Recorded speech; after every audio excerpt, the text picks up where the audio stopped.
Alright, I just recorded this entire thing and my mic wasn't plugged in, so that's kind of aggravating. So I now have to redo it all over again. But hi, I'm back. I'm trying to farm potatoes, and I am trying to get myself to the #1 spot on the Hypixel potato farming leaderboard. Because I want to do this in sort of like a continuing the legacy of Technoblade, as I think that would be a kind of cool thing to do, and it also shows off my appreciation for him. The current #1 record holder is a person named Captain Nova, and they have 19 billion potatoes. I have a million. So, we're pretty close, if you really think about it. But I figured if I'm going to do this properly and I want to do this as an homage to Technoblade in the best way that I can, I need to do it in the way that Technoblade did it. So I need to start with some investigative journalism. Turns out, like Squid Kid, originally, before the Potato War started, Captain Nova's island and their garden are completely open to visitors. There's nothing really cool on the island itself. No disrespect to Captain Nova, it's just like a bunch of farms. But the garden itself is actually very interesting. See, the way that gardens work in Hypixel is that when you buy a plot of land on the garden, it's a specific set square of space, and you can basically do whatever you want in it. Like, you can build whatever you want in it, you can destroy whatever you want in it, but there's also some pre-configured plots that you can also use just to farm as efficiently as possible. And so if you buy a bunch of them and they're combined to each other, you can break down the walls in between the gardens to make one larger plot. Now, of course, the game doesn't register this as one big plot. It still registers it as the two smaller plots, but you can treat it as one larger one, right?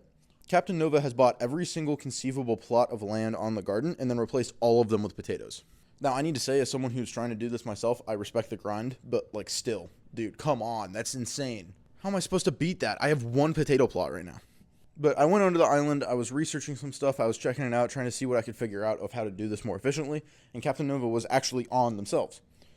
So we had a very lovely chat. I actually did say a lot of stuff about how I'm impressed by what they were doing, because I am impressed. I think it's pretty sick. And they gave really helpful tips, too. They talked about a bunch of different stuff to me. They told me what kind of armor to get, tools to buy, the pet that I needed. I took notes off of what they were actually wearing and using during the actual conversation. And overall, I feel like it was really productive. And again, I want to reiterate, no disrespect to Captain Nova. Please, if you see this video and you're like, oh, they're the rival, we got to get rid of them, don't do that. They're very nice. I mean no disrespect towards them for this. Legitimately, my goal is just I want to get #1 and then immediately give it back over because I just don't want to have any hate going over there. But I think the one thing that was the craziest to me is that I talked with Captain Nova and I was like, hey, you have no YouTube, you have no Instagram, you have no TikTok, you have no Twitch. What are you doing this for? I mean, you're farming 8 hours a day, every day, and it's 50 million potatoes a day for nothing. You're not making any money off of this. What is your motive for doing this? And the response was they just do it for the love of the game. I'm sorry, I know Technoblade called Squid Kid a supervillain, but this is actual supervillain behavior. What do you mean you spend a person's typical 9 to 5 farming potatoes in a video game for nothing but your own entertainment? You could be making so much money off of this. You could be making so many YouTube videos explaining, here's how I do my farms, here's the most efficient way for me to farm potatoes, here's what I'm doing on a day-to-day basis, here's how I maintain the #1 position, and you just do it for fun? I think they said there was one Reddit post 4 years ago that they made about it, and that's it. There's no other social trace of Captain Nova at all. That's terrifying to me. That is genuinely the most psychologically intimidating thing on the planet for someone trying to go up against that, because how do you beat that? Whatever, we're going to ignore it, because it's just that's such an insane thought to me. What an incredibly base mentality, though. I mean, come on. Anyway, so the reason why I'm farming netherwort right now instead of potatoes is that I need to get myself a bunch of new minions, and I need to max out my minion slots. Minions are probably one of the most useful material gatherers in Skyblock, and they just farm stuff for you while you're not on your island. The more minions that you craft, the more that you can have on your island at the same time, because you're unlocking new recipes, which allows you to make more. The reason why I'm farming netherwort right now is because I want to get myself a large tiered netherwort minion, because every single level of a minion also counts as a unique one. So if I craft a level 1 netherwort minion and then I upgrade it to level 2, then level 3, and level 4, that's 4 separate minions rather than counting it as the singular netherwort minion. And now each tier to unlock a new minion slot for your island gets progressively more and more expensive in terms of making more unique minions each time. So that's why I need to farm a variety of materials right now, and I'm not explicitly farming potatoes. I think in all honesty, farming potatoes right now for me would actually hurt me in the long run, because it wouldn't be making me the most that I could be with minions. Alongside that, I need to get myself proper armor. I've got melon armor right now, but I'm working on getting myself better stuff, along with getting the proper tools, proper pets. I think the rose dragon is the most efficient one right now. I think that's the meta, but I'm not too sure.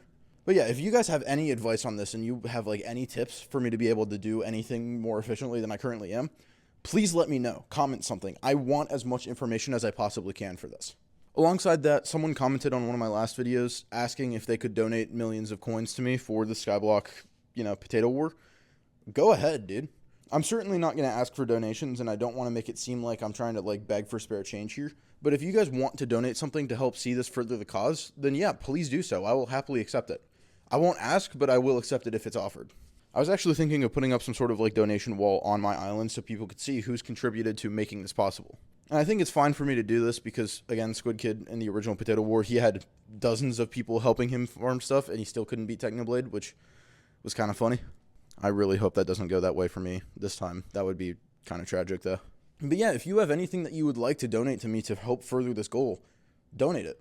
If you have spare armor, if you have spare tools, if you have a spare pet, if you have spare coins, materials even, just for unlocking the minion slots, literally anything will be useful. However, I should also say that if you just straight up give me a minion that doesn't count as me crafting it, I don't know why that's the case in the game, but if you just hand me a level 12 minion, it doesn't give me all of the slot potential for the level 1 through 12. It also doesn't even give me the 12. It just straight up is oh, you just have that now.